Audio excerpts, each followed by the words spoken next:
रूही के सामने आएगा लाल किशोर की पुरानी पत्नियों का सच कि कैसे लाल किशोर अपनी मां को लाना चाहता है वापस, लेकिन सही समय पर पहुंचकर नहार बचा लेगा रूही को।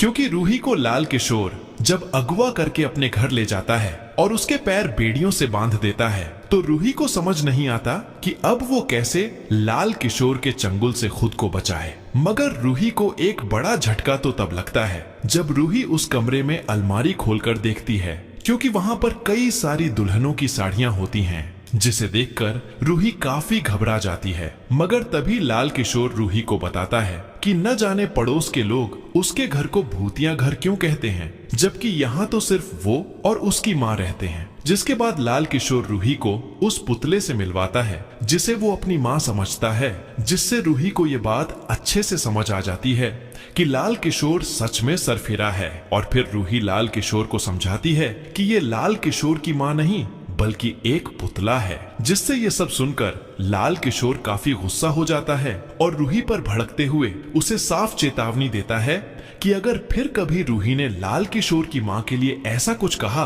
तो अच्छा नहीं होगा। जिसके बाद लाल किशोर रूही को अपनी मां की पूरी कहानी बताता है कि 2 साल पहले उसकी मां की तबीयत काफी खराब हो गई थी, जिसके चलते वो लाल किशोर को छोड़कर चली गई और तब से लाल किशोर अकेला है। लेकिन लाल किशोर की मां की आखिरी इच्छा यही थी कि वो जीते जी अपनी बहू का चेहरा देखना चाहती थी। इसीलिए अब लाल किशोर अपनी मां को फिर से जिंदा करना चाहता है, क्योंकि लाल किशोर को लगता है कि उसकी शादी से ही उसकी मां वापस आ सकती है। जिसे सुनकर रूही के होश उड़ जाते हैं और वो लाल किशोर को समझाने की कोशिश करती है कि गुजरे हुए लोग वापस नहीं आते।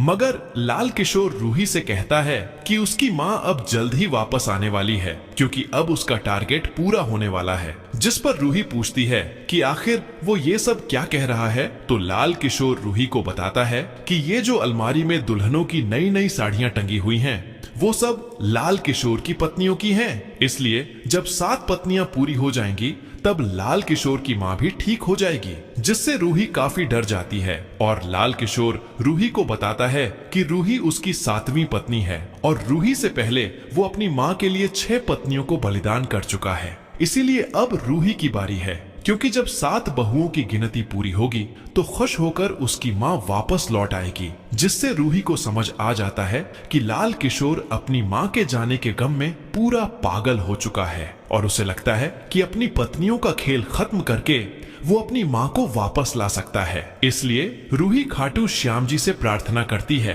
कि अब या तो वही रूही को बचा सकते हैं या नहार, क्योंकि रूही को एहसास हो जाता है कि बिना किसी मदद के वो यहाँ से नहीं भाग सकती। दूसरी तरफ नहार को अपने कमरे में रूही की डायरी मिलती है और जब वो उस डायरी को पढ़ता है तो नहार को समझ आ जाता है कि किसी ने वो डायरी नहार के लिए लिखी है। जिससे नहार को शक होने लगता है कि कहीं ये डायरी रूही की तो नहीं, जिसके लिए नहार घर वालों से सच जानने की कोशिश करता है। मगर दादी नहार से झूठ कहने लगती है कि ये डायरी रोली की होगी। मगर नहार दादी का झूठ पकड़कर गुस्से में दादी से कहता है कि वो जल्द ही इस सच का पता लगाकर रहेगा। जिसके बाद नहार के पापा भी दादी से साफ साफ कहते हैं कि वो अब नहार का दर्द और नहीं देख सकते। इसलिए वो नहार को सब सच बताने जाने लगते हैं कि वो डायरी किसी और की नहीं बल्कि नहार की पत्नी रूही की है। मगर दादी नहार के पापा को रोककर उनसे कह देती है कि अगर उन्होंने नहार को रूही का सच बताया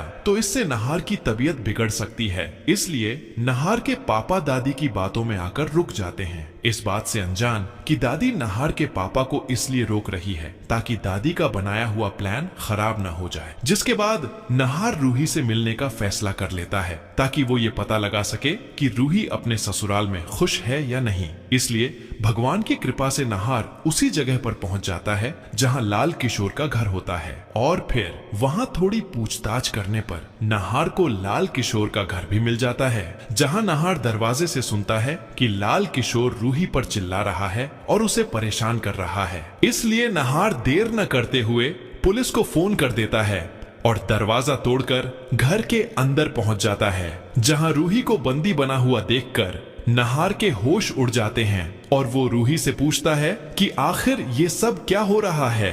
लेकिन जब लाल किशोर नहार को बंदूक दिखाकर घर से जाने को कहता है तो रूही नाहार से मदद मांगने लगती है, जिससे नाहार लाल किशोर की बंदूक छीनकर उसकी खूब पिटाई करता है और रूही के हाथ पैर खोलता है। इतने में पुलिस भी वहां पहुंच जाती है और लाल किशोर को गिरफ्तार कर लेती है। लेकिन अब सवाल ये है कि लाल किशोर के बाद क्या इस बार दादी को भी जेल होनी चाहिए? आप क्या चाहते हैं? इस वीडियो को लाइक करने के बाद हमें कमेंट्स में जरूर बताइए। साथ ही अगर आप अपनी फैमिली के लिए एक बढ़िया सा लाइफ इंश्योरेंस ढूंढ रहे हैं तो कमेंट्स में बता देना। हम लाइफ इंश्योरेंस पर एक डिटेल वीडियो जल्द